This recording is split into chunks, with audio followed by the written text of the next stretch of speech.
Assalamualaikum warahmatullahi wabarakatuh. Yang saya hormati dosen pembimbing mata kuliah perilaku organisasi Profesor Jamal Satori dan Pak Cepi Tiatna. Yang saya banggakan teman-teman sekalian. Hari ini kami dari kelompok 3 akan mempresentasikan materi mengenai motivasi dalam organisasi. Sebelum memulai presentasi, berikut saya perkenalkan anggota kelompok dari kelompok 3, yaitu Nova sebagai presentator pertama, Syafira sebagai presentator kedua, Salwa sebagai presentator ketiga, dan Ananda sebagai presentator keempat.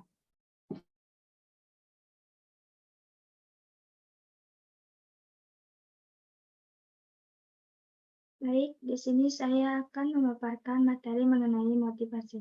Menurut Stephen Robin, tahun 2003 mendefinisikan motivasi sebagai kesediaan untuk mengeluarkan tingkat upaya yang tinggi untuk tujuan organisasi yang dikondisikan oleh kemampuan upaya itu dalam memenuhi beberapa kebutuhan individual. Selanjutnya, ada materi mengenai proses motivasi dapat diuraikan menjadi 6, yaitu yang pertama, munculnya kebutuhan yang tidak terpuaskan. Yang kedua, munculnya tegangan.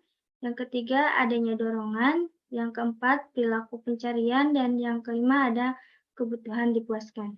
Selanjutnya, teori-teori motivasi. Dapat dibagi menjadi dua teori. Yang pertama, ada teori dini. Yang kedua, ada teori kontemporer.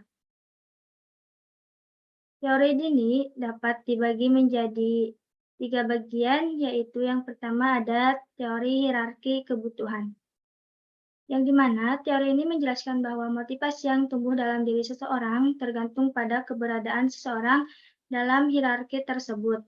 Yang kedua ada teori X dan Y. Teori X berasumsi bahwa karyawan tidak menyukai kerja, malas, tidak menyukai tanggung jawab, dan harus dipaksa agar berprestasi. Adapun teori Y berasumsi bahwa karyawan menyukai kerja, kreatif, berusaha, bertanggung jawab, dan dapat menjalankan pengarahan diri. Yang ketiga ada teori motivasi higien. Teori ini dikemukakan oleh Frederick Herzberg. Menurutnya, faktor-faktor intrinsik dihubungkan dengan kepuasan kerja, sementara faktor intrinsik diartikan dengan ketidakmampuannya. Yang kedua ada teori kontemporer. Dapat dibagi menjadi 6 bagian. Yang pertama ada teori ERG.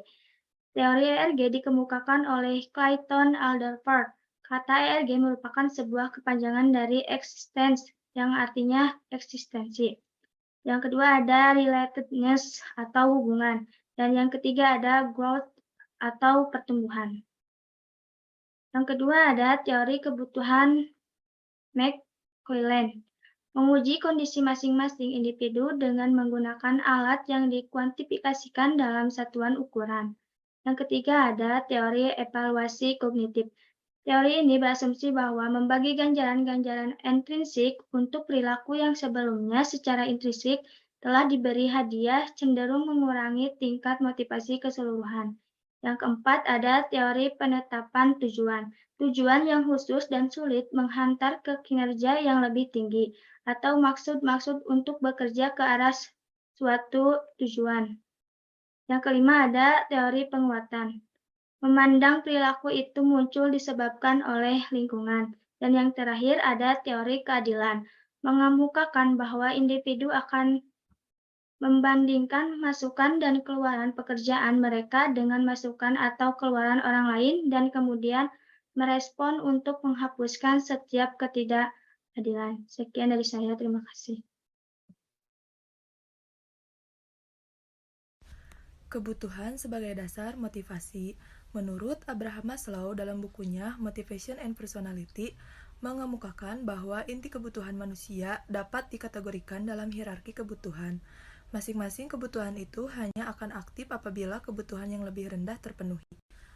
Adapun hierarki kebutuhan menurut Abraham Maslow tersebut memiliki 5 kategori, yaitu 1. Kebutuhan psikologis merupakan kebutuhan dasar seseorang yang meliputi makanan, pakaian, tempat tinggal, udara, air, dan lain-lain.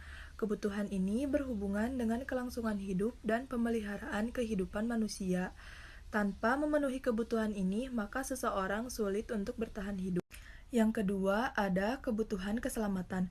Kebutuhan ini juga penting bagi manusia. Semua orang menginginkan keamanan kerja, perlindungan terhadap bahaya, keamanan properti, dan lainnya.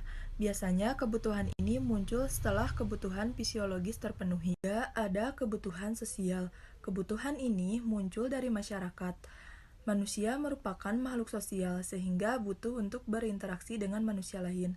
Kebutuhan ini menjadi sangat penting karena manusia pada hakikatnya tidak bisa hidup sendiri. Manusia butuh orang lain sebagai bentuk interaksi sosial. Misalnya, cinta, kasih sayang, rasa memiliki, persahabatan, percakapan, dan lainnya. Yang keempat, ada kebutuhan penghargaan. Kebutuhan ini berhubungan dengan keinginan untuk menghargai diri sendiri. Pengakuan rasa hormat dari orang lain, sebagaimana manusia sebagai makhluk sosial, maka seseorang akan merasa bahwa dirinya ingin dihargai oleh orang lain.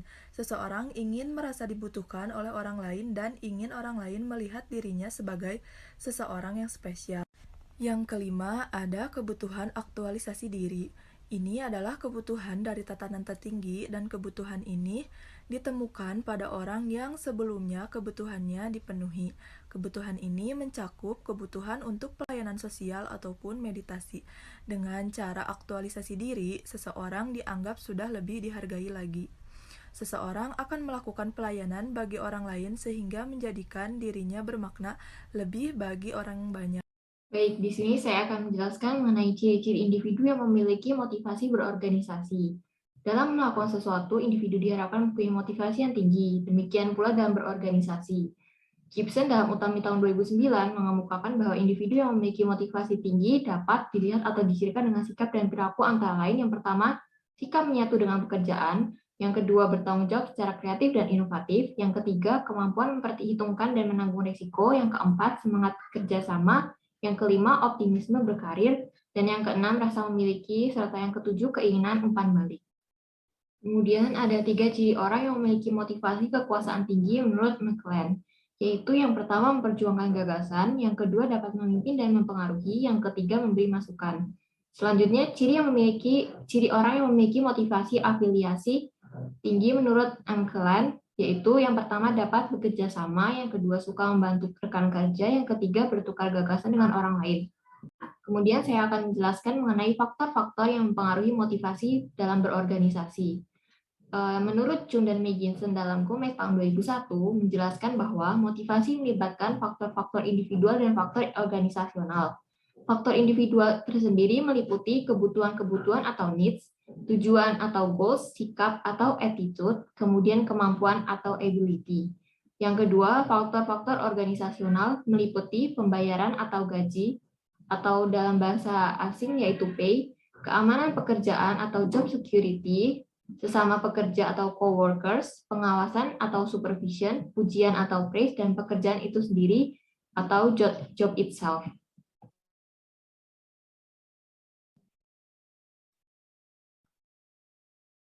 Menurut John Miko pada tahun 2002, faktor lingkungan eksternal terdiri dari lingkungan umum seperti kultur, sistem politik, sistem ekonomi, dan pesaing. Lingkungan khusus seperti pemasok, tenaga kerja, modal, dan bahan mentah. Faktor-faktor lingkungan internal terdiri dari tujuan organisasi, struktur organisasi, komunikasi, kepemimpinan, dan budaya organisasi. Terima kasih. Baik, di sini saya akan menjelaskan mengenai penerapan motivasi dalam organisasi. Yang pertama adalah perlunya penyusunan kerangka motivasi yang tepat. Nah, dengan menyusun kerangka yang nantinya membentuk suatu ketercapaian tujuan akan mempengaruhi bagaimana peningkatan produktivitas dan juga mobilisasi dari sumber daya manusia. Selanjutnya, yang kedua ada kesinambungan antara pemimpin dan karyawan. Perkembangan iptek ini menciptakan pola hubungan yang bersifat dispersonal, sehingga pada perkembangannya menyambungkan hubungan baik itu dari hubungan batin, emosional, profesionalitas, dan juga intelektualitas dari pemimpin dan karyawan dalam sebuah organisasi. Yang ketiga adalah kemampuan pemimpin. Nah, keefektifan dari seorang pemimpin akan semakin terlihat ketika seorang pemimpin memberikan motivasi kepada para karyawannya. Hubungan motivasi dan kinerja. Motivasi kerja dan kinerja adalah suatu bagian yang saling terkait satu sama lainnya. Peningkatan motivasi kerja akan mempengaruhi peningkatan kinerja dan begitu pula sebaliknya. Terbentuknya motivasi yang kuat maka akan dapat membuahkan hasil atau kinerja yang baik, sekaligus berkualitas dari pekerjaan yang dilaksanakannya. Hal ini berarti bahwa setiap peningkatan motivasi yang dimiliki oleh karyawan dalam melaksanakan pekerjaannya akan memberikan peningkatan terhadap kinerja. Selanjutnya, di sini ada studi kasus yang dimana Pak Reynold merupakan seorang staf bidang pengembangan saluran informasi yang bekerja dengan giat di PT Telkom Indonesia. Melihat hal tersebut, Pak Winarya selaku pimpinan memberikan penghargaan sebagai bentuk apresiasi atas kinerja yang telah dilakukan. Selain itu, Pak Reynold mendapat promosi untuk bekerja di kantor pusat. Berdasarkan ilustrasi di atas, ternyata sesuai dengan teori Sunyato Danang terkait tujuan motivasi yaitu meningkatkan kreativitas dan juga partisipasi karyawan. Strategi penghargaan inovasi diterapkan dalam upaya menumbuhkan motivasi karyawan untuk meningkatkan kreativitas dan partisipasinya dalam menyumbangkan gagasan atau ide, dalam menghasilkan produk ataupun jasa. Promosi jabatan akan mendorong karyawan untuk lebih aktif, kreatif, sehingga akan memberikan peluang besar bagi siapa saja yang ingin berkarya di perusahaan ataupun organisasi dan mendapat imbalan berupa jabatan lebih tinggi dari sebelumnya. Strategi promosi jabatan ini juga akan meningkatkan motivasi dalam upaya peningkatan produktivitas sejalan dengan teori Rifai dan Sagala mengenai jenis motivasi positif, yang dimana diberikan perusahaan kepada karyawannya seperti pemberian jabatan dan juga kesempatan untuk maju dan berkembang. Sekian presentasi dari saya kembalikan ke moderator.